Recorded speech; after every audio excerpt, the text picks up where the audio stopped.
ఆలస్యమైపోయింది. దేవుడి కృపను బట్టి ఈ సమయంలో మీ ముందు నిల్చోవడం జరిగింది. అయితే దైవజనులు తెలియపరుస్తూ కొన్ని మాటలు తెలియపరిచారు. అందులో అన్ని వివరించినాయి, కానీ ఒక మాట చెప్పి నేను ముందుకు వెళ్తాను. ఆ బలిపీఠ ప్రతిష్ట కార్యక్రమంలో వారి పేరు చేర్చుకోలేదు, కానీ వారి పేరు నేను ప్రకటిస్తున్నాను. హోసన్న జాన్ వెస్లీ గారు, అలాగే అయ్యగారు పట్టాభి అయ్యగారు కూడా, వారి ఇరువురు కూడా ఆ యొక్క బలిపీఠ ప్రతిష్ట కార్యక్రమాన్ని జరిపిస్తున్నారు. మరి ఆ దేవుని యొక్క కృపను బట్టి ప్రార్థించగా వారిద్దరు కూడా అంగీకరించి మరి యొక్క ప్రతిష్ట కార్యక్రమానికి వస్తున్నారు కనుక మీరు కూడా ఆహ్వానించబడుతున్నారని తెలియపరుస్తున్నాను. ప్రార్థించి చిన్న సందేశంలోనికి వెళ్ళబోతున్నాను. మహిమగల దేవ, కృపా సత్య సంపూర్ణుడా, కనుడా గొప్ప దేవ, వాక్యమైనటువంటి మా తండ్రి, మీ కృపను బట్టి కార్యములు జరిగించేటటువంటి మహోన్నతుడా, సమయమును సందర్భమును సమస్తమును మీ మహిమ కొరకే ఈ శ్రేష్టమైనటువంటి స్థలము సమయాన్ని నాయన మా మేలు కొరకు మమ్మల్ని నిలిచారు. సద్వినియోగపరుచుకునే జ్ఞానాన్ని మాకు దయచేయండి. మీ ఆత్మ మా మధ్యనున్నది తండ్రి. జీవము గల మాట, మహత్వ గల మాట, నాయన వెలుగునిచ్చే మాట, బ్రతికించే మాట మేము వినబోతున్నాం. ఇదిగో నాయన మీ దాసుని ఆలోచనల నుంచి ప్రార్థన కూర్చునేటువంటి ప్రతి కార్యక్రమాన్ని మీరు ఫలవంతం చేయమని వేడుకుంటున్నాం. అటువలే ఇదిగో నాయన క్రీస్తు స్వరూపాన్ని సంతరించుకోవడానికి మీరు ఇచ్చేటటువంటి ప్రతి ఒక్క అవకాశాన్ని సద్వినియోగపరుచుకునే కృపను మాకు దయచేయండి. మా హృదయ తలంపులను మీరు స్వాధీనపరుచుకుని ఇదిగో నాయన ప్రతి మాట మా కొరకే గమనించి గ్రహించే తలంపులు మాకు దయచేయమని క్రీస్తు నామములో అడిగి వేడుకుంటున్నాము తండ్రి, ఆమేన్. ప్రియులారా, మరి సమయంలో సిలువ ధ్యాన కూడికల్లో భాగంగా సిలువ ధ్యానంలో ప్రతి ఒక్క అంశం, ప్రతి ఒక్క మాట, ప్రతి సందర్భము కూడా అనేక విషయాలు మనకి తెలియపరుస్తూ ఉంటుంది. అనేక విషయాలు మనం నేర్చుకునేటువంటి అంశాలుగా ఉంటూ ఉంటాయి. ఈ సమయంలో ప్రభు యొక్క సిలువ ధ్యానాల్లో ప్రభు పొందినటువంటి సిలువ అనేటువంటి మాట ఎప్పుడైతే వస్తుందో, సిలువ మరణానికి సూచన, సిలువ శ్రమకు సూచనగా మనకు కనిపిస్తూ ఉంది. ఈ సిలువలో పరిహారం, ప్రాయశ్చిత్తము జరిగినట్టుగా మనం చూస్తున్నాం. ఆ ప్రాయశ్చిత్తంలో విడుదలలో మనం పొందిన వారిగా మనం ఉంటూ ఉన్నాం. అయితే ఇక్కడ ముఖ్యంగా తెలుసుకోవాల్సిన విషయం ఏమిటంటే, ప్రభువారు శ్రమలోనూ అనేక విషయాలు మనకి నేర్పించారు. ప్రభువారు సిలువ మరణంలో అనేక విషయాలు మనకి నేర్పించారు. ఆయన గెత్సెమనే తోట ప్రార్థనలో ప్రార్థించడం మనకి నేర్పించారు. ప్రతి విషయం కూడా మనకి నేర్పించేటటువంటి క్రమంలో అనేక విషయాలు, సందర్భాలు జరిగినాయి. అయితే ఈరోజు నేను చెప్పే మాట ఏమిటంటే, ప్రభు అయినటువంటి క్రీస్తు పడినటువంటి వేదన, శ్రమ ఏదైతే ఉందో ఆ శ్రమను మనం విభజించినట్లయితే శారీరకమైనటువంటి వేదన, మానసికమైనటువంటి వేదన అనేవి మనం చూస్తూ ఉంటాం. అక్కడ ప్రభు వారిని హింసించాలనేటువంటి ప్రక్రియలో వారు అనుసరించవలసినటువంటి విధానం ఏమైనట్లయితే, ఆయనను శారీరకంగా ఎంత బలహీనపరచాలో, ఎంత ఉగ్రతను చూపించాలో వారు చూపిస్తూనే వచ్చారు. తీర్పులో పక్షపాతాన్ని చూపించారు. అలాగే వారు శిక్షను కూడా, రోమా సైనికులు ప్రభు వారిని దండించేటప్పుడు మనందరికీ బాగా తెలుసు, పోలీసు వారు శిక్షించేటప్పుడు థర్డ్ డిగ్రీ అనేటువంటిది యూజ్ చేస్తూ ఉంటారు. నేరస్తుడి నుంచి సమాచారం రాబట్టడానికి వారు ఒక శరీరాన్ని ఎక్కడ కొడితే నొప్పి అధికంగా కొడుతుందో, ఎక్కడ కొడితే హింస వస్తుందో అనేటువంటిది దృష్టిలో పెట్టుకుని శారీరక హింస చేస్తూ ఉంటారు. అలా జరిగినటువంటి కార్యము యేసు ప్రభు వారి యొక్క సిలువలో మనం చూస్తాం. ఆ క్రమంలో కేవలము శారీరకంగా హింసించటమే కాకుండా మానసికంగా ఆయనను ఏ మాటలు అంటే గాయపరచొచ్చో ఆ మాటలను చక్కగా వినియోగించారు. అంటే యేసు ప్రభు వారిని మానసికంగాను శారీరకంగాను హింసించినటువంటి ప్రక్రియ. పేతురు రాసినటువంటి మొదటి పత్రిక 2వ అధ్యాయము 23వ వచనాన్ని మనం గమనిస్తే, దూషింపబడి బదులు దూషింపలేదు, ఆయన శ్రమ పట్టబడి బెదిరింపక న్యాయముగా తీర్పు తీర్చు దేవునికి తన్ను తాను అప్పగించుకొనెను. మనం ముందుగానే అనుకున్నాం, ప్రభువారు సిలువేయబడేటప్పుడు ఆయన లోకంలో ప్రతి ఒక్కరి నిమిత్తము పరిహారము చెల్లించేటటువంటి ప్రక్రియలో ఒక యుద్ధం జరుగుతుంది. జాగ్రత్తగా గమనించండి. ఒక యుద్ధము జరుగుతుంది. యుద్ధము పరాకాష్ఠకు వెళ్ళిపోయింది. యుద్ధం ఎప్పుడు ప్రారంభమైంది అని అన్నట్లయితే అపవాది యేసు ప్రభువారు శరీరరీతిగా ఈ భూమి మీద జన్మించినప్పటి నుంచి యుద్ధము ప్రక్రియ ప్రారంభమైంది. అపవాది ఎలాంటి వాడు అన్నట్లయితే మనకు తెలుగులో పరిభాష ఉంటుంది కదా, అందుకే చుట్టూ లేకపోతే కాళ్ళు పట్టుకుని. అంటే ప్రభు వారిని ఏ రీతిగా శోధించారు అన్నట్లయితే హేరోదుకు శాసనం చేశాడు. 2 ఏళ్ళు నిండినటువంటి పిల్లలందరినీ కూడా చంపేసేయన అయిపోయింది శాసనం. మళ్ళా ప్రభు వారు అరణ్యంలోనికి 40 దినాలు ఉపవాసముని ప్రార్థన చేసేటప్పుడు ఆయనకు ఎదురైనటువంటి సంఘటన. ఆ సంఘటనలో శరీరాశ, నేత్రాశ తనకు ఉంచబడి ప్రలోభ పెట్టి ఆ యొక్క కార్యాన్ని ఇబ్బందికరమైన వాతావరణంలో నెట్టడానికి ప్రయత్నించాడు అపవాది. కానీ ప్రభువారు జయించారు. ప్రభువారిని పట్టుకోవాలని, ఆయనను చంపాలని, రాళ్ళు రువ్వాలని అనేక సార్లు ఆయనను ప్రయత్నించినట్టుగా అక్కడ ఉండేటువంటి అనేక మెక్క పెద్దలు ప్రయత్నించారు. కానీ నెరవేరలేదు. ఈ పరాకాష్ఠలో ఇక చీకటి గడియ సమీపించినప్పుడు యుద్ధము పరాకాష్ఠకు వచ్చింది. యుద్ధము పరాకాష్ఠకు వచ్చినప్పుడు మనందరికీ తెలుసు, పిలాతు దగ్గరికి తన భార్య ఒక సందేశం పంపించింది. ఇదిగో ఆ నీతిమంతుని జోలికి నువ్వు వెళ్ళవద్దు అని. అంటే సిలువ వేయకుండా ఆపడానికి ప్రయత్నిస్తున్నాడు అపవాది అని అనొచ్చున్నాం. ఆ సందేశం ఎవరు పంపించారు? దేవుడు పంపించారు, అపవాది పంపించిందా? అపవాదే పంపించింది. ఆయన సిలువ వేయబడకూడదని. మరి సిలువ వేయబడకూడదంటే సిలువ కార్యం తర్వాత యూదాలో అపవాది శోధకుడు ప్రవేశించునని వాక్యం చాలా తేటతెల్లంగా చెప్తుంది. ఈ తేటతెల్లంగా చెప్పబడే వీరందరూ కూడా ప్రయత్నిస్తున్నారు యేసు ప్రభుని సిలువ వేయడానికి. ఈ క్రమంలో ఇక అపవాది చేతిలో ఉన్నటువంటి అస్త్రం ఏమిటి? ఇక సిలువ వేయకుండా ఆపడం జరిగే పని కాదు, సిలువ వేయబడుతుంది.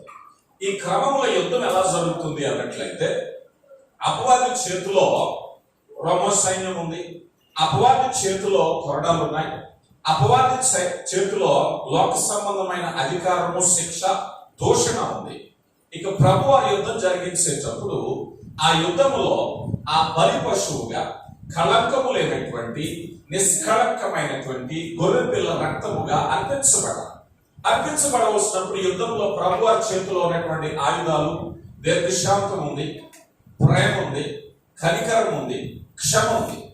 ఈ అపవాది ఎంతగా ఉపయోగిస్తే ప్రభు వారు అంటున్నారు, తండ్రి వీరేమి చేస్తున్నారు, వీరు ఎరుగురు కనుక వీరిని క్షమించు. అది ప్రభువారి ఆయుధం. ఆ గొర్రెపిల్ల నిష్కళంకమైనటువంటి గొర్రెపిల్ల, పవిత్రమైనటువంటి గొర్రెపిల్ల.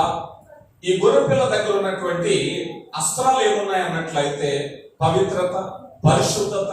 ఆ సిలువ బలియాగాన్ని అపవాది ఏ విధంగానైనా హింస పెట్టో లేకపోతే ఇంకా వేదన కలగ చేసో ఏ మాట మాత్రము ఆయన తోలనాడినా ఆ బలి కార్యము చెడగొట్టడానికి చేసేటువంటి ప్రయత్నం. ఆ ప్రయత్నంలో ప్రభు వారు ఉపయోగించినటువంటి చక్కని మాటలు, ఆయన పలికినటువంటి మాటలు గాని, ఆయన ప్రదర్శించినటువంటి క్షమాపణ భావము గాని, అక్కడ జరిగిన కార్యాన్ని అంతా చూస్తే అక్కడ ఉన్నటువంటి శతాధిపతి తర్వాత అంటాడు కదా, ఈయన నిజముగా దేవుని కుమారుడే. ఏ ప్రభావము ఆయనలో ఆ సాక్ష్యానికి నడిపించిందనంటే, ఒక న్యాయాధిపతిగా తన యొక్క అనుభవంలో అనేక మంది సిలువ వేయబడటం చూసినటువంటి వాడు, అనేక మంది అలా మరణించేటప్పుడు ఎలాగో ప్రవర్తించారో, ఎలాగో దూషించారో, ఎలాంటి వెర్రికేకలు పెట్టారో, ఎలాంటి ఆర్తనాదాలు పెట్టారో అన్నింటినీ కూడా ఎరిగినటువంటి వాడు ఈ శతాధిపతి. కానీ ఇక్కడ ఇది దోషి అయినటువంటి మన నిమిత్తము పాపముగా ఎంచబడినటువంటి ఈ ప్రభు ప్రవర్తన విభిన్నముగా ఉన్నది. మాటలో కూడా ఎక్కడ కూడా పొరపాటు లేనటువంటి శిక్షను అనుభవిస్తున్నాడు. ఆశ్చర్యం వేసింది. ఈయన నిజముగా దేవుని కుమారుడే. ఆయన మాటలో కూడా నేరము దొరకనటువంటి పవిత్రమైన మరణాన్ని ఈరోజు నీ కొరకు నా కొరకు ఆయన కలుగు చేశారు. ఆయన దూషింపబడి ఎదురు దూషింపలేదు. అందుకే మనం అనుకున్న ప్రారంభంలో శిలువ మరణంలో కూడా మనం నేర్చుకునేటువంటి పాఠాలు చాలా ఉన్నాయి. ప్రభు ఆ యొక్క శిలువ మరణంలో మనం నేర్చుకునే మాటల గురించి మనం చూస్తే ఆయన మీద మాటల యుద్ధము చాలా అధికంగా జరిగింది. ఏ రీతిగా జరిగిందో మనం చూడబోతున్నాం. అలా వెళ్లే ముందు మనల్ని మనం స్వపరీక్ష చేద్దాం. ఎప్పుడైనా మన విషయంలో మనం ఆలోచన చేస్తే సర్వసాధారణంగా మనకు అనిపించే వినిపించే మాట ఏమిటంటే, నేను ఒక దెబ్బ కొట్టినా నేను పడతాను కానండి, ఒక మాట అంటే నేను విన్నారా అన్నారా అన్నారు కూడా కదా. మాట పడడానికి పుట్టినవాడే క్రైస్తవుడు. యజమానుని కంటే దాసుడు గొప్పవాడు కాదు. సిద్ధుడు ఈ శిష్యుడు యజమానుని కంటే గొప్పవాడు కాదు. మొన్నటి దినాన్ని ఒక కొటేషన్ నేను చదివాను. కొటేషన్ ఏమిటంటే, ఎక్కడైతే మీ ప్రభు అవమానం పడ్డారో, ఎక్కడైతే మీ ప్రభు దూషింపబడ్డారో, ఎక్కడైతే ప్రభు అవమానపరచబడ్డారో ఆ భూమి మీద నువ్వు గౌరవాన్ని కోరుకుంటున్నావా? ఆ భూమి మీద గౌరవాన్ని కోరుకుంటున్నావా? నీ ప్రభుకే గౌరవం దక్కలేదు, నీ ప్రభుకే దూషణ దక్కలేదు, అలాంటి చోట నేను మాట్లాడితే పడలేను అని అనగలవా? ఏ భూమి మీద అయితే తిరస్కరింపబడ్డారో, యోహాను సువార్త 1:11 వచనంలో తన స్వకీయుల యొద్దకు వస్తే తను వారు అంగీకరించలేదు. ఎంతగా ప్రేమించారో, ఎంతగా చక్కని మాటలు తెలియపరిచారో, ఎంతటి కృపను చూపించారో అవన్నీ కూడా నిరర్థకమైపోయినాయి. యాయుడు అంటున్నాడు కదా, అయ్యా శతాధిపతి అంటున్నాడు కదా, నా దాసుడు చావ సిద్ధంగా ఉన్నాడు, నేను ఒకరిని పొమ్మంటే పోను, ఒకరిని రమ్మంటే వచ్చును, నువ్వు నా ఇంటికి రావడానికి నాకు అర్హత లేదు కనుక మాట మాత్రము సెలవు. నువ్వు మాట మాత్రము సెలవిస్తే ఆయన బ్రతుకుతాడు. ఆయన మాటకున్నటువంటి విలువ అలాంటి మహత్తు గల మాటల చేత ప్రపంచములను కలగచేశాడు. కలిగి ఉన్నదేది ఆయన లేకుండా కలగలేదు. అలాంటి మాటలు కలిగినటువంటి ఆయన, నువ్వు మాట్లాడయ్యా బ్రతుకుతామని మానవాళి ప్రార్థించే ఆయన ఆ మాటలను బట్టి దూషించడానికి ప్రయత్నిస్తూ ఉన్నా. ఒకసారి చూద్దాం. మత్తయి సువార్త 27:29 వచనంలోనికి మనం వచ్చినట్లయితే, ముండ్ల కిరీటమును పెట్టి ఉంచి ఆయన ఎదుట మోకాళ్ళుని, యూదుల రాజా నీకు శుభమని. చలం యూదుల రాజా, జాగ్రత్త గమనించండి. సర్వసాధారణంగా చాలా సార్లు ఈ మాటలు వినేస్తూ ఉంటాం. యూదుల రాజా నీకు శుభమని ఆ మాట పలికేటప్పుడు ఆయన అధికారాన్ని, ఆయన రాజరికాన్ని వారు హేళన చేస్తూ ఉన్నారు. యూదుల రాజా అనేటువంటి పదం, యూదుల రాజా అనేటువంటి పదము వారు ఆయనకు పైన పెట్టేశారు. ఎందుకు పెట్టారో తెలుసా? హేళన చేయటానికి పెట్టారు. యూదుల రాజా అనేటువంటి ఆ పదాన్ని హేళనగా ఉపయోగించడానికి ఆయన అధికారాన్ని వారు హేళన చేస్తూ ఉన్నారు. వాస్తవానికి పిలాతు అడుగుతున్నాడు, అయ్యా నువ్వు రాజువా? ఆయనను కొరడాలతో కొట్టేశారు.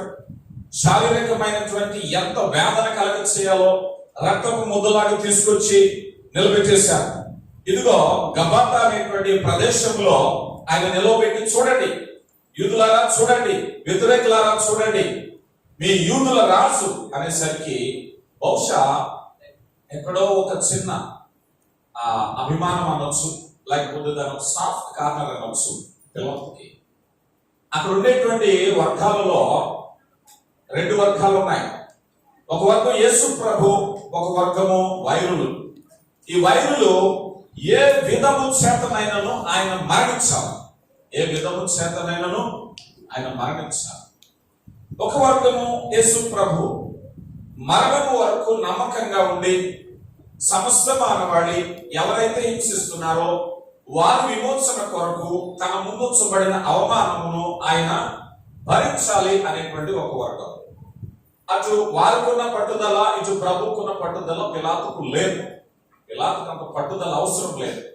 ఆ సమస్యను అలా పబ్బ గడపాలి అనుకుంటే, అలాంటి సమయంలో ఒక చిన్న సలహా ఇస్తున్నాడు. ఇదిగో యూదుల రాజా. వెంటనే వారికి కోపం వచ్చింది. మాకు కైసరు తప్పించి మాకు రాజు లేడు. కైసరు తప్పించి ఒకనొక సమయంలో సమూయేలు దేవుని దగ్గరికి వెళ్ళి, అయ్యా, ఈ ప్రజలు లోకంలో అందరికీ ఉన్నట్టుగా మాకు రాజు కావాలంటున్నారు, నేను న్యాయాధిపతిగా వద్దంటున్నారు అని అంటే, తండ్రి అంటారు కదా, సమూయేలా, నిన్ను కాదయ్యా వాడు వద్దనింది, నన్నే వద్దంటున్నారు వాడు. గమనించు, నన్నే తిరస్కరిస్తున్నారు వారు. ఆ మాట ఇక్కడ చూస్తే మాకు కైసరు తప్పించి మరొక రాజు లేడు. యూదులకు రాజు ఆయన మాత్రమే, మనందరికీ రాజు ఆయన మాత్రమే. సర్వభూమి ఆయన యొక్క నియంత్రణలో ఉన్నది. నెబుకద్నెజరు, నా సేవకుడైనటువంటి నెబుకద్నెజరు, ఈరోజు అధికారము ఆయన అనుగ్రహించేటటువంటిదే. పిలాతు అధికారము ఒక పరిమితమైనటువంటి ప్రాంతానికి చెందినటువంటిది, ఒక టెరిటరీ, ఒక ప్రాంతానికి చెందినటువంటిది. ఏ రాజు రాజరికాన్ని హేళన చేస్తున్నారో ఆయన యొక్క అధికారము ఆకాశమందైనను, భూమి అందైనను, పరలోకమందైనను ఎక్కడైనప్పటికీ కూడా ఆయన సర్వాధికారం కలిగినటువంటి వాడు. భూమి మీదను పరలోకములోను ఎక్కడైనా సరే నాకు అధికారము ఇవ్వబడినది. ఆయన అధికారం మితిలేనటువంటిది. ఆ అధికారాన్ని హేళన చేసే ప్రయత్నం చేస్తున్నారు. యూదుల రాజా, నీకు శుభము శుభము. వారు పలికేటటువంటి మాటలు ఆయన యొక్క అధికారాన్ని తగ్గించడానికి. ఈరోజు మనందరిలో కూడా ఉండే మాట ఏమిటంటే, నా అధికారానికి, నా గౌరవానికి భంగం కలిగిస్తే కండిషన్స్ ఉంటాయి, కండిషన్స్ అప్లై కదా. చాలా సార్లు మనం అనుకుంటూ ఉంటాం, నేను ఎంతవరకైనా వెళతాను కానీ నా యొక్క గౌరవానికి భంగం కలిగితే నేను ఎంతవరకైనా పోరాటం చేస్తాను. హక్కుల కోసం పోరాడేవాడు క్రైస్తవుడు కావచ్చు. ఎందుకని అన్నట్లయితే ప్రభు తన రైట్స్ కోసం పోరాడలేదు. ఎందుకని అన్నట్లయితే ఆయన సాత్వికాన్ని చూపించడానికి వచ్చారు. ఆయనను ఎంతగా మానసికమైనటువంటి వేదన కలిగించేయాలో. ఇక్కడ వేదన ఏముంది అని ఆలోచన చేస్తే, ఆయన ఆధిక్యతను గౌరవించటానికి కాదు కానీ ఆ ఆధిక్యతను అంగీకరించి లోబడటానికే ప్రభు యొక్క చిత్తము. ప్రభు యొక్క చిత్తము, ఇదిగో నేను మీ కొరకు ఏర్పాటు చేసినటువంటి అనాది సంకల్పమైనటువంటి ఆ పరమును చేరకుండా అపవాది యొక్క నియంత్రణలో అక్కడికి వెళ్ళిపోతారేమో అనే భయముతో ఆయన చేస్తున్నటువంటి బలియాగం.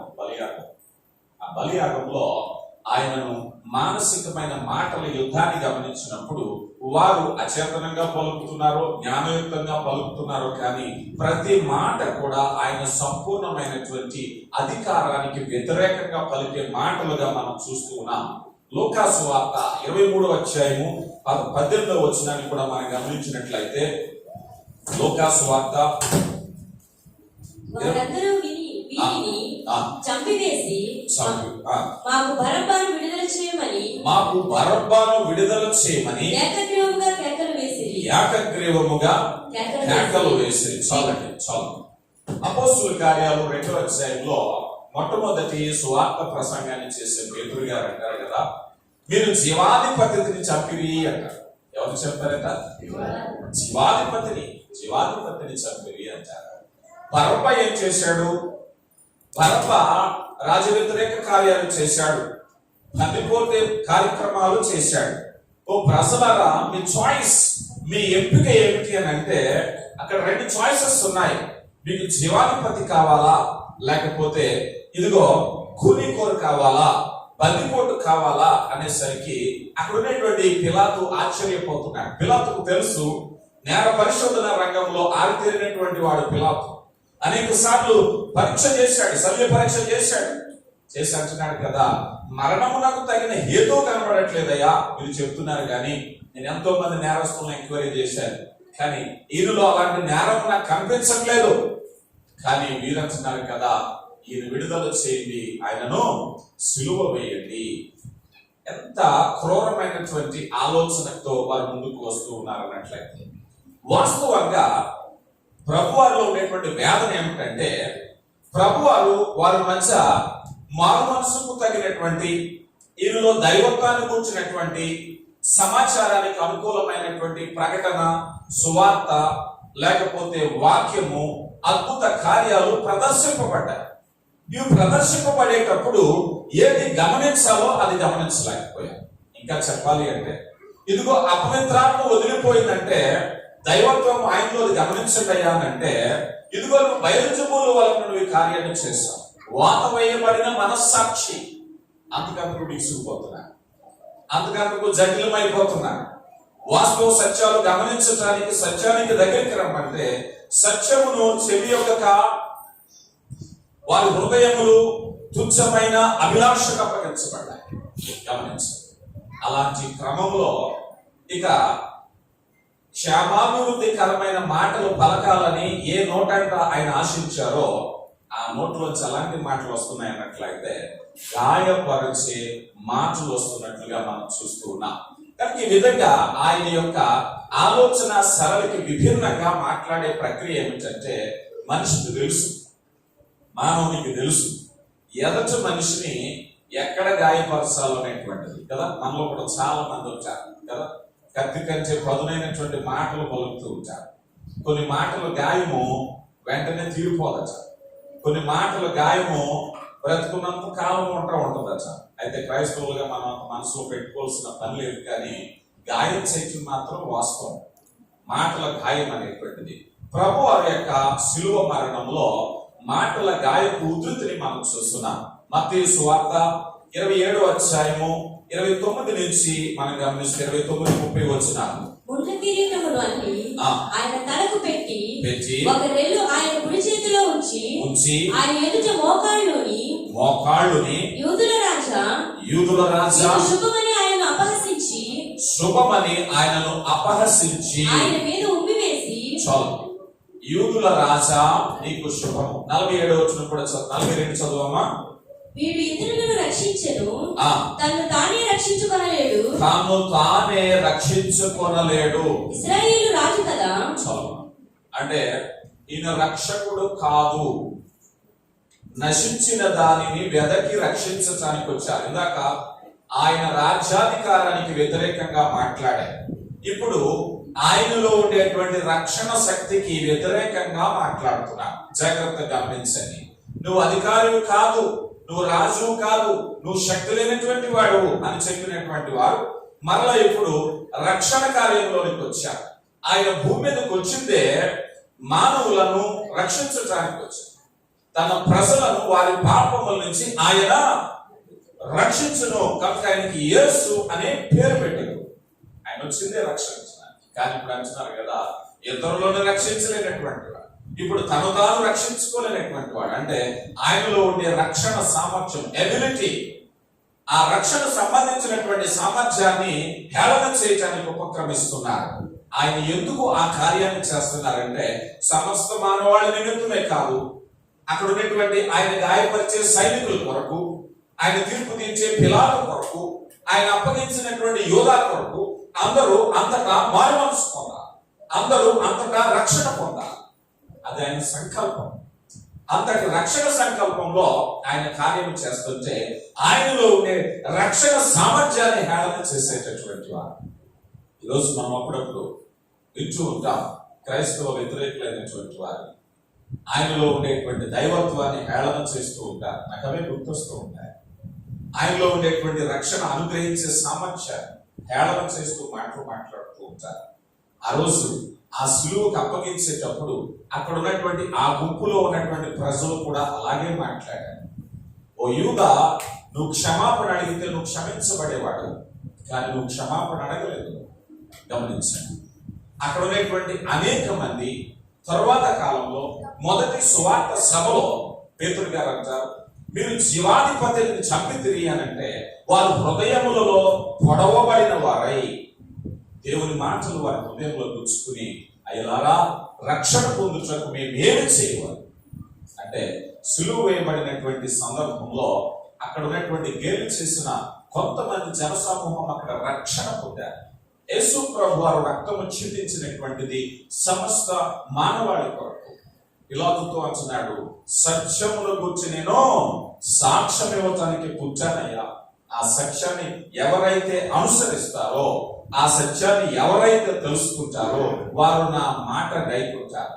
పిలాతు ఒక క్షణం నిలిచి ఏమయ్యా ఏం అసత్యము అని కనుక అడిగి ఉన్నట్లయితే, ఆ సత్యాన్ని గురించి పరిశీలనగా తెలుసుకున్నట్లయితే బహుశా చరిత్రలో అతడు కూడా రక్షణ పొందిన వాడై ఉండేవాడు. అయితే అతను కూర్చున్న సమాచారం మనకు లేదు. కానీ ఆయన రక్షణ సామర్థ్యాన్ని ఏళన చేసేటువంటి ఆ గుంపు ఏదైతే ఉందో, ఆ గుంపు ఈ రోజు కూడా లోకంలో అలాంటి గుంపు ఉంది. కానీ ప్రభు సిలువ వేయబడింది ఆయన మానవులకు ఉపకారి, సర్వమాని వాళ్ళ కొరకు ఆయన సిలువ వేయబడ్డారు. యూదుడని, గ్రీసు దేశస్తుడని, స్త్రీ అని, పురుషుడని, యజమానుడని, దాసుడని వ్యత్యాసం లేకుండా ఈరోజు ఎందరూ వ్యతిరేకిస్తున్నారో, హేళన చేస్తున్నారో వారు కూడా రక్షణ పొందాలని యోహాను సువార్త 10వ అధ్యాయంలో నా దొడ్డువి కాని గొర్రెలు కొనున్నాయి, వాటిని కూడా నా దొడ్డుకు తోలుకుని రావాలి. ఎవరైతే క్రీస్తు ప్రభువుని అంగీకరించలేదు, ఎవరైతే హేళన చేస్తున్నారో, ఎవరైతే ఆయన యొక్క అధికారాన్ని, ఎవరైతే ఆయన రాజ్యాధికారాన్ని, ఎవరైతే ఆయన రక్షణ సామర్థ్యాన్ని ఎవరైతే తక్కువ చేసి మాట్లాడుతున్నారో వారు కూడా రక్షణ పొందాలని ఆయన చిత్తము. కనుక వారు ఆ స్వకల్పంతో ఎలా మాట్లాడుతున్నారో మనకు తెలియదు. కానీ ఆయనలో ఉండేటువంటి రాజ్యాధికారాన్ని హేళన చేశారు. ఆయనలో ఉండేటువంటి రక్షణ కార్యాన్ని, మానవుడా నీ పాపం నుంచి పరిహారం చెల్లించడానికి నీలో ఏ అర్హత లేనటువంటి స్థితిలో ఆయన తన రక్తమును దారపోశాడు. ఆయన ప్రేమించి మన మిగును పాపములతో చచ్చిన వారమై ఉండగా, అపరాధముల చేత చచ్చిన వారమై ఉండగా, దేవుని ఉగ్రత కింద జీవిస్తూ ఉంటుండగా తన కృపను బట్టి ఏ మానవుడు ఆయన ప్రార్థన చేయలేదు దేవునికి, అయ్యా మేము నశించిపోతున్నాము, మా కొరకు పరిశుద్ధుడైనటువంటి మెస్సయ్య రక్తము కావాలని ఏ భక్తుడు, ఏ ప్రవక్త, ఏ పితరుడు కూడా ప్రార్థన చేయలేదు. ఏ మానవునికి కూడా తన విడుదల గురించి తెలియదు. కనుక ఆ మానవుని యొక్క బలహీనతలు ఎత్తి చూపించడానికి బైబిల్ గ్రంథంలో ఉన్న ప్రత్యేకత ఏమిటంటే, కేవలం దేవుని గురించి కాకుండా ఓ మానవుడా నీ స్థితి మన గురించి మనకు తెలియపరిచేదే బైబిల్ గ్రంథం. మానవుని స్థితిని గురించి తెలియపరిచేది. అందుకే సిలువ ప్రత్యక్షతలో మనం చూస్తాం, పాపము ప్రత్యక్షపరచబడింది సిలువలో. సిలువ వేయబడకపోతే మానవుడు చాలా అహంకారంతో ఇంకా బ్రతుకుతూనే ఉండేవాడు. ఇంకా కూడా సిలువ ప్రత్యక్షత, సిలువ అనుభవంలోనికి నువ్వు వచ్చినట్లయితే నీలో ఉండేటటువంటి బలహీనతలు, నీలో ఉండేటువంటి పాపము బయటకు తీసి చూపిస్తుంది. కనుక సిలువ అనేటువంటిది లోకానికి ఏం నేర్పించిందయ్యా అన్నట్లయితే, నా పాపములను ఎత్తి చూపించింది సిలువ. వాటికి పరిష్కారము చూపించింది, వాటికి రక్షణ మార్గాన్ని చూపించింది సిలువ అనుభవం అనేటువంటిది. కనుక వారు అనుకుంటున్నారు కదా, ఆయన రక్షణను గురించి, రక్షకుడు గురించి నువ్వు రక్షించుకోలేవాని. ఈ ప్రజలే ఆ తీర్పు దినాన గుండెలు బాగుకు నేర్చున్నారు. గమనించి, ఎందుకని అన్నట్లయితే ఆయన రక్షణ సామర్థ్యము ఎంత గొప్పదంటే యెహోవా హస్తము కొరచకాలదట. దేనికో తెలుసా? రక్షించక నేరకయున్నట్లు ఆయన సామర్థ్యం ఎంతకంటే అనేక తరాలుగా ఎన్ని కోటాను కోట్ల జనం వచ్చినప్పటికీ నిష్కళంకమైనటువంటి గొర్రె పిల్ల రక్తము చిందించబడింది. ఆయన రక్షించటానికి సామర్థ్యం కలిగినటువంటి వారు. అలాంటి ఆ రక్షకుడిని సిలువ మీద అంటున్నారు కదా, నువ్వు రక్షించుకోలేవా అని. అయ్యా మిమ్మల్ని రక్షించటానికి నేను ఈ స్థితిలో ఉన్నాను.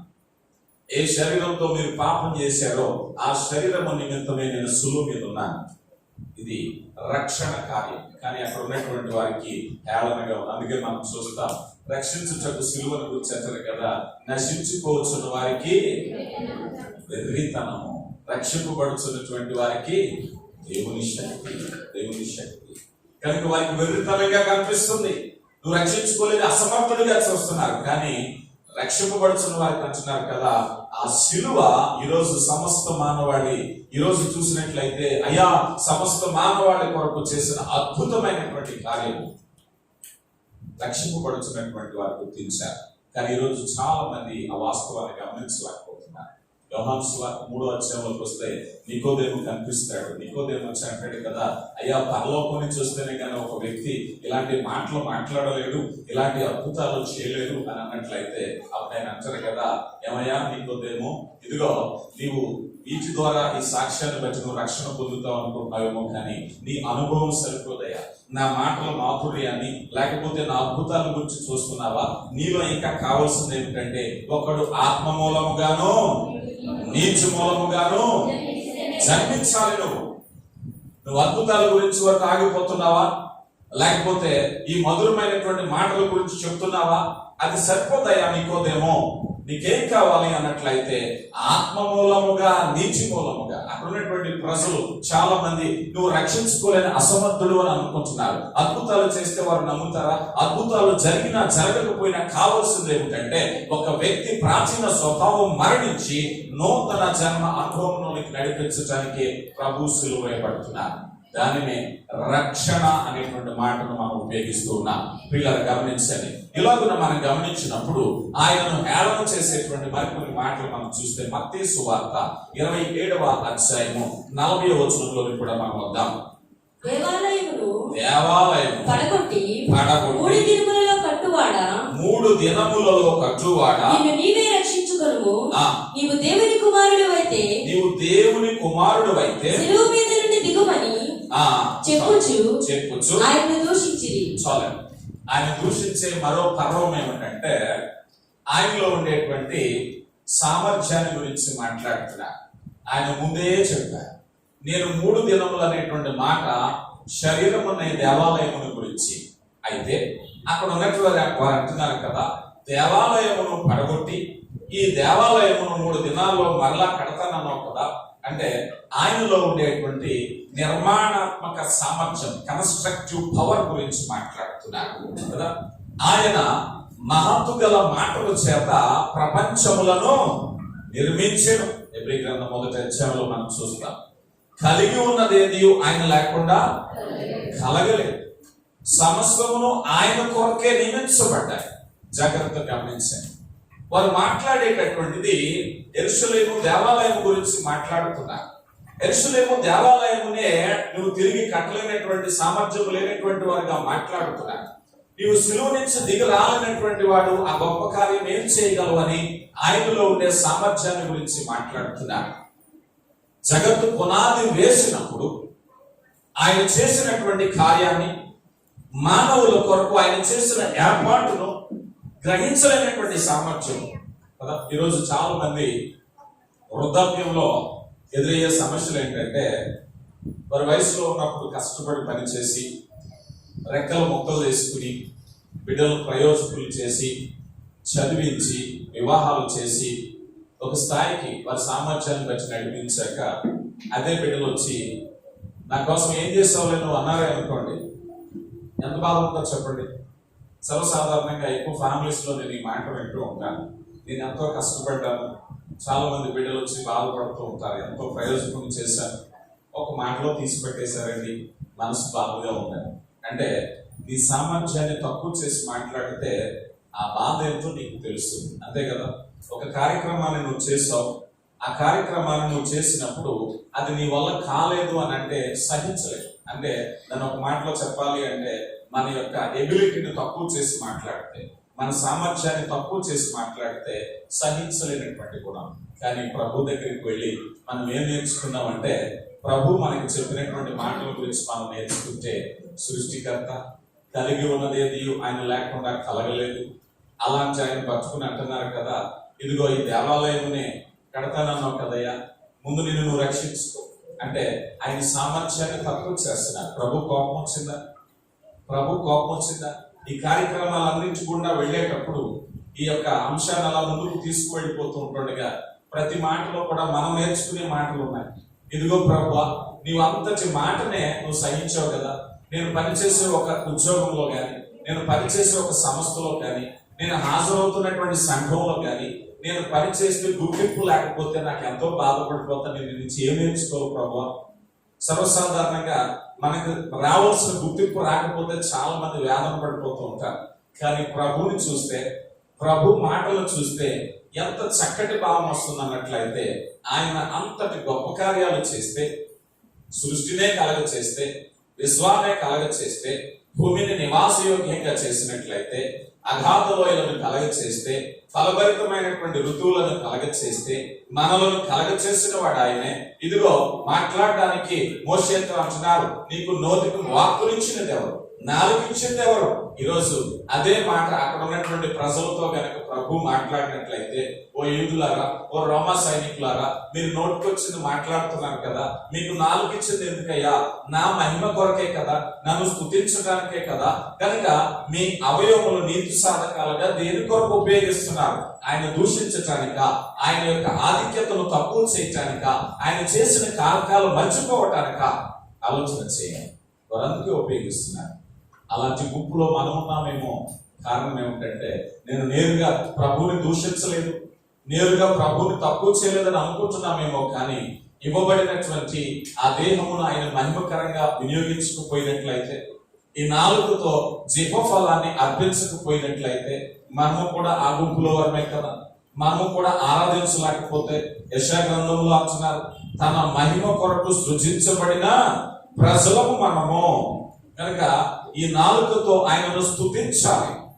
అక్కడ ఉన్నటువంటి ఏ నాలుకైతే ఉపయోగించి ఆయన తక్కువ చేస్తున్నారో, ఏ నాలుకనైతే ఉపయోగించి ఆయన హేళన చేస్తున్నారో, వారందరికీ కూడా నాలుక ఎందుకు అనుగ్రహించబడింది చెప్పండి? ఎందుకు అనుగ్రహించబడింది నాలుక? ఆయన స్తుతించటానికి, ఆయన ఆరాధించటానికి. కానీ ఏం చేస్తున్నారు వాళ్ళు? దుర్వినియోగపరుస్తూ ఉన్నారు. ప్రియులారా గమనించండి, ఆ గుంపులో మనం ఉండొద్దు. వాస్తవ విషయం ఏమిటంటే, ఆయన యొక్క ఆధిక్యతను తక్కువ చేసే ప్రయత్నము చేస్తూ ఉన్నారు. కానీ ఆయన సామర్థ్యము మితి లేనటువంటిది. ఆయన మన పట్ల ఉన్నటువంటి ఆలోచన భక్తుడైనటువంటి దావీదు అంటారు కదా, అయ్యా మా పట్ల మీకున్న తలంపులు బహువిస్తారములు అంటారు. బహువిస్తారములు. ఎంత విస్తారములు అన్నట్లయితే, ఆ నిత్యత్వంలో మేము నీతో కలిగి ఉండే సహవాసము కోటాను కోట్ల సంవత్సరాలు నీతో కలిసి ఉండాలయ్యా. ఆ సమయంలో నా పట్ల, మా పట్ల బహువిస్తారమైన తలంపులు కలిగి ఉన్నాను. ఎన్నో తలంపులు కలిగి ఉన్నాను. కానీ ఆ తలంపులను గమనించలేనటువంటి ఆ మూర్ఖ స్వభావం కలిగిన ప్రజలు తిరస్కార ధోరణితో మాట్లాడుతున్నటువంటి మాటలు. ఎవరితో మాట్లాడుతున్నారో తెలుసా? ఆయన సెలవుగా మరణము లోబడింది, ఆయన సెలవుగా ప్రకృతి లోబడింది, ఆయన సెలవుగా కార్యాలు జరుగుతున్నాయి. అలాంటి సామర్థ్యము కలిగినటువంటి ప్రభు. అందుకే ప్రభు వారు వచ్చేటప్పుడు ఆయన సామర్థ్యాన్ని గురించి ఆ పట్టణంలో ప్రవేశించేటప్పుడు ఓసన్నా ఓసన్నా చేయమని అరుస్తున్నారు. అరుస్తుంటే ఈ లోపల అక్కడికి వచ్చినటువంటి పరిచయులు సదుకులు వచ్చి, అయ్యా నీ శిష్యులు అరుస్తున్నారు కదా, వారిని మాట్లాడకుండా నోరు మీమని చెప్పు అన్నారు. అప్పుడు ప్రభు అంటున్నారు కదా, ఇదిగో వారు కనుక మాట్లాడకపోతే రాళ్ళు కేకలు వేస్తాయి, రాళ్ళు కేకలు వేస్తాయి. సృష్టి నా మాట వింటుంది, సృష్టి నా అధికారంలో ఉంది. గమనించండి. తర్వాత నిజంగా యేసు ప్రభు వారిని ఇదిగో ఈ బోధ చేస్తున్నాడు కనుక ఈ బోధను నిర్మూలన చేయాలని సిలువేసేశారు. అంటే ఆయన నోరు కట్టే ప్రయత్నం చేశారు. శిష్యులందరూ పారిపోయారు. అప్పుడేం జరుగుతుంది? సిలువ మీద మరణించినప్పుడు బండలు బద్దలాయెను. ఏం జరిగినప్పుడు? రాళ్ళు కేకలు వేస్తున్నాయి, రాళ్ళు కేకలు వేస్తున్నాయి. ఆయన ముందే చెప్పారు, వారు నోరు మూసుకుంటే రాళ్ళు కేకలు వేస్తాయి. ఆయన చనిపోయినప్పుడు రాళ్ళు కేకలు వేస్తున్నాయి. సృష్టి ఆ కార్యాన్ని ప్రకటిస్తుంది. అది చూసినటువంటి శతాధిపతి అంటున్నాడు కదా, ఈయన నిజముగా దేవుని కుమారుడు. అక్కడికి వచ్చినటువంటి అనేక మంది గుండెలు బాదుకుంటూ ఏడుస్తున్నారు. అప్పటి వరకు హేళన చేసిన వారు. కారణం ఏమిటంటే సృష్టి ప్రకటించడం మొదలు పెడుతుంది. సృష్టి ఆయన స్వాధీనములో ఉంది. ఎందుకన్నట్లయితే ఆయన సృష్టికర్త. పిల్లలు గమనించండి, ఈరోజు కొన్ని సార్లు మన జీవితాల్లో వారు చేసినటువంటి ఆ నేరాన్ని మనం చేయకపోవచ్చు, కానీ సమాంతరమైన నేరాలు చేస్తూ ఉంటాం. సమాంతరమైనటువంటి నేరం అన్నట్లయితే స్తుతించకపోవటం, ఆయన ఆధిక్యతను గుర్తించకపోవటం, ఆయనలో ఉండే రక్షణ సామర్థ్యాన్ని గుర్తించకపోవటం, ఆయన సృష్టికర్తగా గుర్తించకపోవటం, ఆయన ఆరాధకుడుగా గుర్తించకపోవటం, ఈ నేరాలు కూడా అప్పుడప్పుడు మనం చేస్తూ ఉంటాం. ఎందుకన్నట్లయితే యాకోబు గారు అంటారు కదా, ఆ నాలుగుతోనే ఆయన స్తుతిస్తామట, అదే నాలుగుతో ఆయన యొక్క పోలిక చొప్పున పుట్టబడిన మనిషిని కూడా మనం దూషిస్తాం. అంటే ఈ దూషణ స్వభావం అనేటువంటిది ఎలా చెప్పబడింది చెప్పండి. ఇప్పుడు ఆయన పోలిక చొప్పున పుట్టినటువంటి నరుని ద్వేషించటం అంటే ఆయన ద్వేషించటమే, అంతే కదా. సాక్షాత్తు యేసు ప్రభు వారు సులువులో ఉన్నప్పుడు ఆయన ద్వేషించట్లేదు, కానీ ఆయన పోలికలో ఉన్నటువంటి ఎవరిని మనము దూషిస్తున్నా ఆలోచన చేయండి. ఎందుకన్నట్లయితే ఈ దూషణ పర్వాన్ని గురించి ఆయన దగ్గరికి వచ్చి వాళ్ళు అడుగుతారు కదా. మత్తయి సువార్త 26:63 ఈ తీర్పులో అక్కడ ఉన్నటువంటి వారు వచ్చి ప్రధాన యాజకుడు చూచి క్రీస్తు అయితే ఆ మాట మాతో చెప్పమని. చూడండి ఎంత అబద్ధం అంటే, జీవము గల దేవుని తోడని నీకు ఆనబెట్టుచున్నామయ్యా, ఆ వాస్తవం ఏంటో నా చెవులో పడే నేను విడుదల చేస్తాము అనే ఉద్దేశం. అప్పుడు హృదయరాశలు ఎరిగిన ప్రభు, ఎవరి హృదయంలో ఏ ఆలోచన ఉందో ఎరిగిన ప్రభు, వారి ఆలోచనలు తెలియకుండా ఉంటాయా? అయినప్పటికీ ఇందాక మనం అనుకున్నాం కదా, ఆయన సిలువలో ఆయన చేతిలో ఉన్నటువంటి ఆయుధాలు ఏమిటంటే ప్రేమ, క్షమాపణ, దీర్ఘశాంతము, సత్యము. ఆ సత్యాన్ని ఇక్కడ ప్రదర్శిస్తున్నారు. ఏం చెప్పారమ్మా? ఇప్పుడు అందుకు యేసు ఇది మొదలుకొని కుడి పార్శ్వమున కూర్చుండుటయు వచ్చుటయు మీరు చూతురని చెప్పగా ప్రధాన యాజకుడు తన వస్త్రములు చింపుకుని చాలా ఏం చేశారండి? ముందేమో ఇదిగో నేను ఆనబెట్టుచున్నానయ్యా అన్నాడు. వారి హృదయ రహస్యాలు ఎరిగి కదా ప్రభు వారి హృదయ రహస్యాలు ఎరిగినప్పటికీ ఆయన చేతిలో ఆయన ఉపయోగించవలసిన అస్త్రము సత్యమును గురించి నేను సాక్ష్యం ఇవ్వడానికి వచ్చాను కనుక నేను ఎందు నిమిత్తం వచ్చానో, నేను ఎవరై ఉన్నానో అదే చెప్పాను.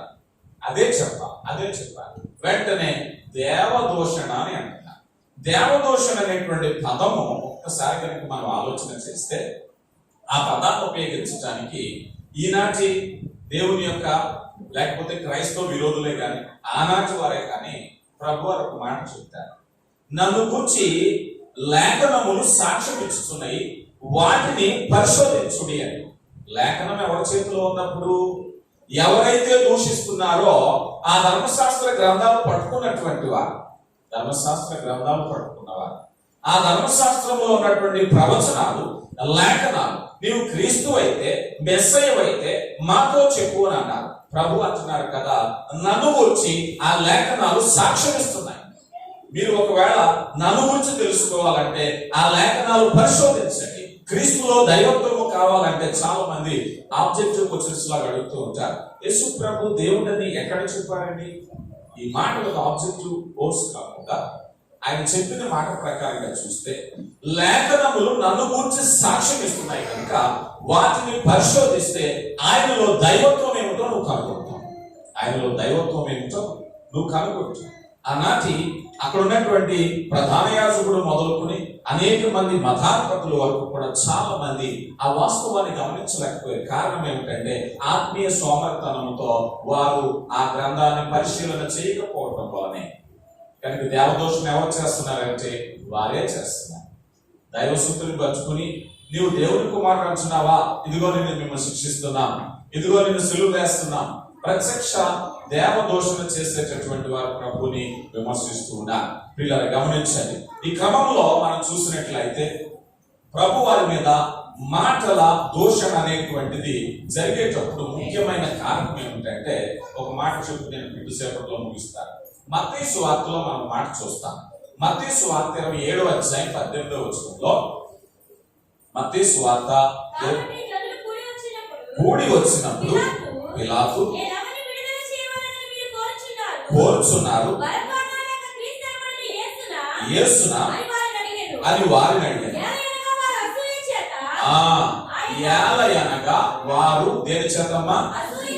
అసూయ చేత. చాలు, అసూయ చేత.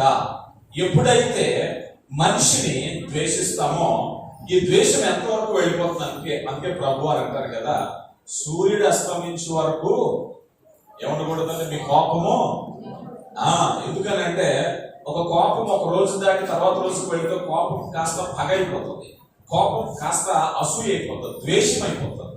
అలాగా మీరు అసూయ చేత నిండుకున్నటువంటి వారు. ఇక మాటలో సత్యము గమనించు. ఎందుకనంటే వాత వేయబడిన మనస్సాక్షి ఎప్పుడైతే వచ్చేసిందో ఎదుటి వ్యక్తి ఎంత మధురమైన మాటలు మాట్లాడినా, రక్షణార్థమైన మాటలు మాట్లాడినా, ప్రేమగల మాటలు మాట్లాడినా అదంతా కూడా ఎలా కనిపిస్తుంది అంటే పగలా కనిపిస్తుంది, ద్వేషంలా కనిపిస్తుంది, కోపంలా కనిపిస్తుంది. పిల్లలు గమనించండి.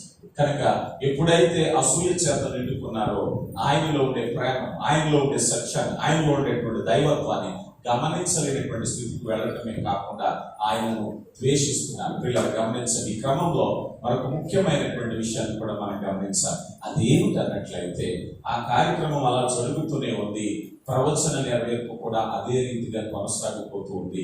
నీతి యావత్తు అలా జరగాలనుంది. పిలాతుకు ఆయన అంటూ ఉన్నారు కదా, ఏమయ్యా నన్ను విడుదల చేయడానికి నువ్వు తాహత్రపడుతున్నావా? నన్ను విడుదల చేయాలని చూస్తున్నావా? నేను సమ్మతించాలని చూస్తున్నావా? నన్ను శిక్షించే అధికారము ఎలా జరిగింది అని అన్నట్లయితే, నన్ను బాధ పెట్టే అధికారం, నన్ను సిలువ వేసే అధికారము ఎలా జరిగింది అని అన్నట్లయితే పైనుంచి ఆ అధికారం వస్తేనే కానీ. ఎందుకంటే రాజులకు అధికారం ఇచ్చేది ఆయనే, అధికారము అనుగ్రహించేది ఆయనే. పిలాతు నువ్వు అక్కడ ఉన్నావు అన్నట్లయితే నీకు ఇవ్వబడిన అధికారం కూడా ఎవరిచ్చారు? నీకు ప్రభువుని శిక్షించే అధికారం ఎవరిచ్చారు?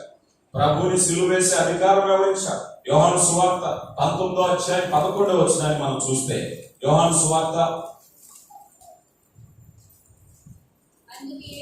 అందుకు యేసు పై నుండి నీకు అయ్యబడి ఉంటేనే తప్ప నా మీద నీకు ఏ అధికారమునో ఉండదు. అందుచేత అప్పగించిన వారికి చాలు. ఇక్కడ చూస్తే ఈ అధికారం ఎవరి అధికారం వారు చలాయించాలని చూస్తూ ఉన్నారు. యూద మత పెద్దలు వారి అధికారాన్ని, రోమా ప్రభుత్వపు సైనికులు వారి అధికారాన్ని ప్రదర్శిస్తున్నారు.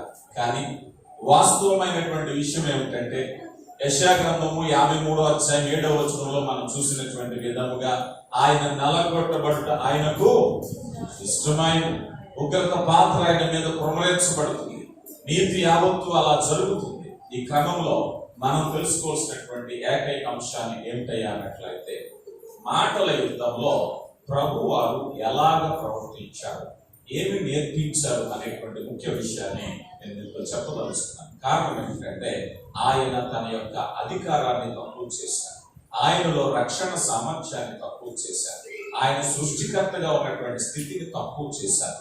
ఏం తక్కువ చేసినప్పటికీ ఆయన పరిశుద్ధతను తక్కువ చేశారు. కారణం ఏంటంటే ఆనాడు అబద్ధ సాక్షులను పెట్టారు, ఆయన పరిశుద్ధత మీద నేరారోపణ చేసే ప్రయత్నం చేశారు. ఆయన ఒక సవాలు విసిరారు, మీలో ఎవరైనాను నాలో నేరం ఉన్నదని, పాపం ఉన్నదని స్థాపించగలరా? ఆనాటి నుంచి ఈనాటికి ఆయనలో నేరం వెతికే ప్రయత్నమే చేస్తూ ఉన్నారు. 2000 సంవత్సరాల నుంచి కూడా ఈ ప్రయత్నం జరుగుతుంది, కానీ ఎవరో కనుగొనలేకపోయారు. అలాంటి ఆయన మీద కళంకము కలిగించాలని, నేరం వేయాలని, అబద్ధము మసిపూసి మారేడికాయ చేయాలని చేసే ప్రయత్నం చేశారు. కానీ ఆయనలో ఉండేటువంటి నిగ్రహత కోల్పోలేదు. ఒక మాటలో చెప్పాలి అంటే సర్వసాధారణంగా అపవాది ఏం చేస్తూ ఉంటాడంటే, మనల్ని కూడా మనం ఒకవేళ అప్లికేషన్స్ లోకి వెళితే మనం కూడా చాలా సార్లు ఆత్మీయంగా ఉండాలని, వాక్యంలో ఎదగాలని, ప్రార్థనాపూర్వకంగా ఉండాలని, పాపానికి దూరంగా ఉండాలని మనం ప్రయత్నిస్తూ ఉంటాం. అలాంటి సమయంలో అపవాది ఏం చేస్తూ ఉంటాడంటే మనల్ని ప్రవోక్ చేస్తూ ఉంటాడు, మనల్ని రెచ్చగొడుతూ ఉంటాడు, మనం లేనటువంటి నేరాన్ని మోపుతూ ఉంటాడు. ఎంత పరిశుద్ధంగా, ఎంత పవిత్రంగా ఉంటామో అలాంటి సమయంలో ఒక నేరం ఇస్తే సర్వసాధారణంగా కోపం వచ్చేస్తుంది.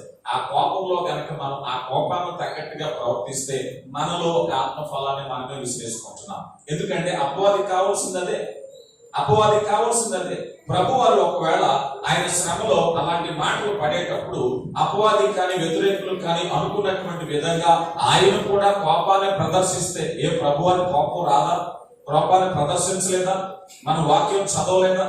దేవాలయంలో ఆయన కోపం ఎలా ప్రదర్శించారో మనకు తెలియదా? అయినప్పటికీ కూడా ఆయన కోపాన్ని ప్రదర్శించలేదు.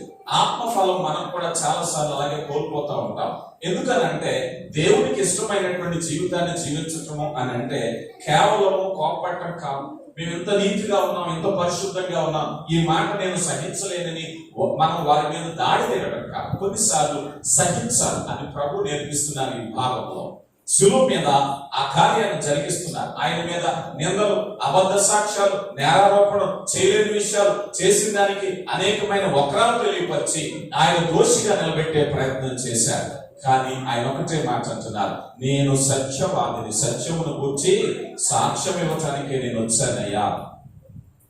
ప్రభు నుంచి నేర్చుకునేటువంటి మాట, ప్రభు శిలువలో నేర్చుకునేటువంటి అనుభవాలు. ఈరోజు నీ జీవితంలో ఏ యొక్క వ్యతిరేకత వచ్చినా ఈ మాటలను బట్టి ఎలాగూ ప్రవర్తిస్తావు అనేటువంటిది ఇక మీద ఆధారపడి ఉంటుంది. ఎందుకన్నట్లయితే నేను చెయ్యని నేరానికి నేను సహించలేను అంటే ప్రభు అందుకొరకే సిలువ వేయబడ్డా.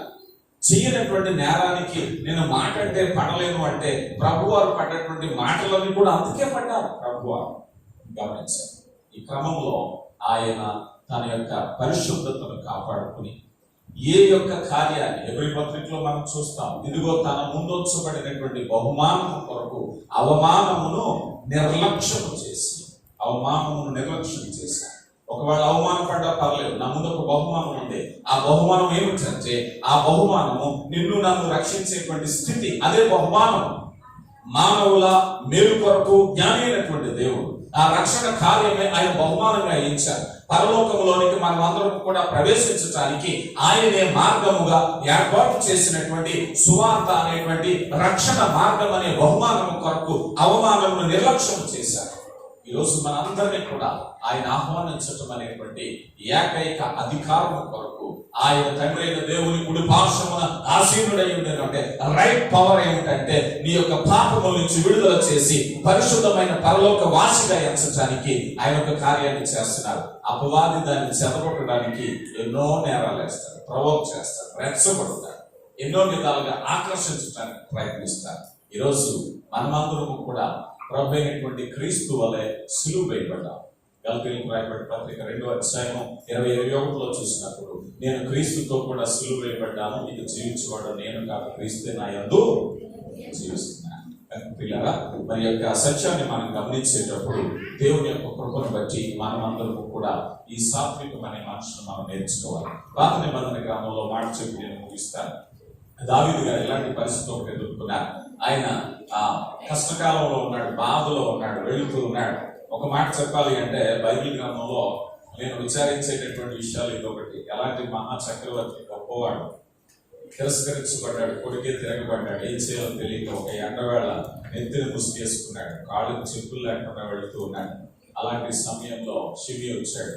షిమి వచ్చి దుర్మార్గుడు అని మొదలు పెట్టాడు, తిడుతున్నాడు, దూషిస్తున్నాడు, అనేకమైనటువంటి మాటలు అనేస్తున్నాడు. అలాంటి మాటల క్రమంలో అక్కడ ఉన్నటువంటి రాజుగారితో ఉన్నటువంటి సైన్యాధ్యక్షుడు అంటున్నాడు, అయ్యా ఆ చచ్చిన కుక్కని మాట్లాడతాను, నువ్వు నాకు సెలవు ఇవ్వండి, ఆ తల తీసుకొచ్చి మీ కాళ్ళ దగ్గర పెడతాను. అప్పుడు దావీదు గారు అంటారు కదా, నా మీద మాట అనటానికి ఆయనే అధికారం ఇస్తే నేను పడటమే. మీలో ఉండేటువంటి ఆ తగ్గింపు స్వభావం ఎలా అభివృద్ధి చెందుతుందనంటే మీ మీద మాట పడాలా వద్దా అనేటువంటి అధికారము ఆయన ఇస్తారు. ఆయన పిలాతుతో చెప్పినటువంటి మాట అదే, నన్ను తిట్టాలని మీరు అనుకుంటున్నారేమో కానీ అధికారము పైనుంచి రావాలి. ఎందుకనంటే అది ప్రవచన నెరవేర్పు. వారు నన్ను దూషించటం అనేది ప్రవచన నెరవేర్పు. అది అలా జరగాలి కనుక వారికి ఇవ్వబడింది. శిలువ శాకంలో మీరు గమనిస్తే అనేక మంది దుష్టులు ఉపయోగించబడ్డారు, అనేక మంది నీతిమంతులు ఉపయోగించబడ్డారు. అందరూ కూడా వారి వారి పరిధుల్లో వారు నిర్వర్తిస్తున్నారు. అలాగే మన ఆత్మీయ జీవితంలో మనం వెళ్ళేటప్పుడు మనకి కూడా చాలా వ్యతిరేకతలు, అంటే ఒక మంచి చేసినప్పుడు ఆత్మీయంగా ఎదిగేటప్పుడు మనకు వచ్చేటటువంటి వ్యతిరేకతలన్నీ కూడా మనల్ని బలపరచడానికి, దీన్నే శిలువ సాక్ష్యము అంటారు. చాలా మంది శిలువ సాక్ష్యము లేకుండా ఆత్మీయంగా ఎదగాలని ప్రయత్నిస్తూ ఉంటారు. అది ఎన్నటికీ సాక్ష్యం కాదు. శిలువ సాక్ష్యం అంటే శిలువ మరణము, శిలువ సాక్ష్యం అనగా శ్రమ మరణం. ఈ రెండు విషయాలు గుర్తుపెట్టుకున్నట్లయితే మన ఆత్మీయ జీవితంలో ఎదిగేటప్పుడు ఎదురయ్యేటటువంటి ప్రతి క్రమానికి కూడా మనం ఆలోచన చేస్తే ఇదిగో నేను శ్రమ పడుతున్నాను. అందుకే అపోస్తలుడైనటువంటి పౌలు మహాశయుడు అంటారు కదా, నేను లోకమునకు నేను సిలువ వేయబడ్డా. కాంప్రమైజ్ కాలేని పరిస్థితి. కష్టం వచ్చినా నష్టం వచ్చినా నేను ఆత్మీయంగా ఎదగాలి, ప్రార్థనా పరుడుగా ఉండాలి, నేను నేరుగా వెళుతున్నాను, నాకు ఎందుకు ఈ కష్టం అంటే కాంప్రమైజ్ కాలేనప్పుడు ఎదురయ్యేటటువంటి ఇరుకులే, ఇబ్బందులే. మనం చూస్తే లోతు చూస్తే నీతిమంతుడైనటువంటి లోతు. సొదొమ గొమొర్రా పట్టణంలో, ఆ దేశంలో అన్ని పుష్కలంగా ఉన్నాయి. అలాంటి పుష్కలంగా ఉన్నటువంటి స్థితిలో అనుదినము కూడా శ్రమతో బ్రతుకుతున్నాడు. నీతిమంతుడిగా బ్రతకాలనుకుంటున్నాడు. చుట్టూ చూస్తే అన్యాయం, రోడ్లోకి వెళ్తే అన్యాయం, ఇరుగు పొరుగు వారితో అన్యాయం. ఒక్కడే నీతిమంతుడు, అంతమంది అన్యాయం చేసే వారి మధ్య ఒక నీతిమంతుడు ఎంత అసౌకర్యంగా బ్రతుకుతాడు. ఈరోజు లోకంలో కూడా అదే శ్రమ విస్మరింపబడుతుంది.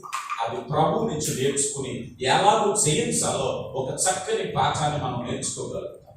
ఎందుకనంటే నీ యొక్క ప్రయత్నంలో అపవాది ఎప్పుడు కూడా పొంచి ఉంటాడు. ఆ ప్రయత్నంలో నేను ఏదో రీతిగా ఆ మార్గం నుంచి తప్పించడానికి ప్రయత్నిస్తాడు. అయితే ప్రభు అయినటువంటి క్రీస్తు మనకి గొప్ప ఉదాహరణ. సంకీర్తన 22వ అధ్యాయము 6వ వచనం.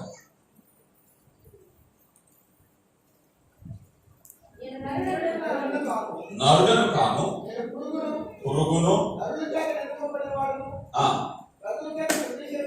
తృణీకరింపబడిన వాడను, నన్ను చూచువారందరూ పెదవులు విరిచి తలాడించుచు అపహసించుచున్నారు. మత్తయి సువార్త 27:39 చూస్తాం.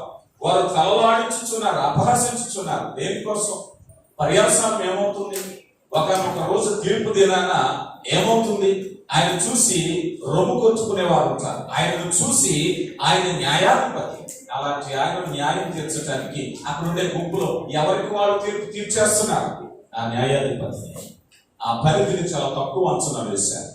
ఆయన ఆది అంతము లేనటువంటి వాడు, నిరంతరము జీవించేవాడు, అమరత్వములో వసించేవాడు.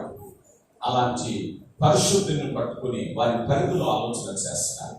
వారి దృక్పథాన్ని మార్చుకున్నట్లయితే వారు రక్షణ పొందుతారు. పిల్లరా, మరి రీతిగా దేవుని యొక్క మహాకృపను బట్టి ఈ అంశంలో మనం దేవుని యొక్క సన్నిధి ద్వారా మనం తెలియపరచబడిన విషయాలను గురించి స్వపరీక్ష చేసుకున్నట్లయితే ఆత్మీయ జీవితంలో నీవు లోకానికి లోకం నీకు సిలువ వేయబడ్డాను అని అన్నట్లయితే లోకాశలో నీలో సిలువ అనేటువంటి మరణం చెందింది. ఇక మీదట క్రీస్తు కొరకు నువ్వు జీవించేటప్పుడు చాలా సార్లు ఇలాంటి విభిన్నమైనటువంటి వ్యతిరేకతలు వస్తూనే ఉంటాయి. అప్పుడు ప్రభు వైపు చూడు. ఎప్పుడైనా సరే మన యొక్క ఆ బలహీనతల నుంచి మనం ఎదురించేటప్పుడు ఏకైక లక్ష్యం నీ ముందున్నటువంటి ఆ పందెపు రంగంలో పరిగెత్తేటప్పుడు నీ ముందున్నటువంటి పైనీరు ఎవరైనా ఉన్నారన్నట్లయితే యేసు ప్రభువే ఆయన వైపు చూచుచూ నీ కుడి యొద్దకు పరిగెట్టాలి. అప్పుడు ఆయన వైపు చూసి ప్రభువా ఇదిగో నేను హింసించే వారి కొరకు నువ్వేం చేసావయ్యా? ప్రార్థించాడు ఆయన.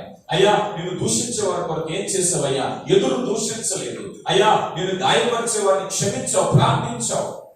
ఈ లక్షణాలు మనం నేర్చుకోవడానికి ప్రభు ఒక బాహాటమైనటువంటి గల్తీ గురించి గల్తీలు రాయబడిన పత్రికలో అపోస్తలుడైన పౌలు మహాశయుడు అంటారు కదా, ఓ అవివేకులైనటువంటి గల్తీలారా, సిలువ వేయబడిన ప్రభు మీ మధ్య ప్రదర్శింపబడిన కనుక నీ దాసుని ద్వారా నీ సహవాసము ద్వారా ప్రభు ప్రదర్శింపబడుతున్నాడు. ఒక సందేశము ప్రభు ప్రత్యక్షత, ఒక సందేశము ప్రభు నీకు ప్రదర్శింపబడుట. అలా ప్రదర్శింపబడేటప్పుడు మనము అనేక విషయాలు నేర్చుకోవడానికి మరి రీతిగా దేవుని యొక్క మహాకృపను బట్టి దేవుని వాక్యము ద్వారా మనం బలపరచబడుతూ క్రీస్తు ప్రభు స్వారూప్యంలోనికి ఎదిగేటటువంటి ప్రయత్నం చేద్దాం. దేవుడు అతి సామర్థ్యమును జ్ఞానమును మనందరికీ దాయిచేయడం. ప్రార్థన.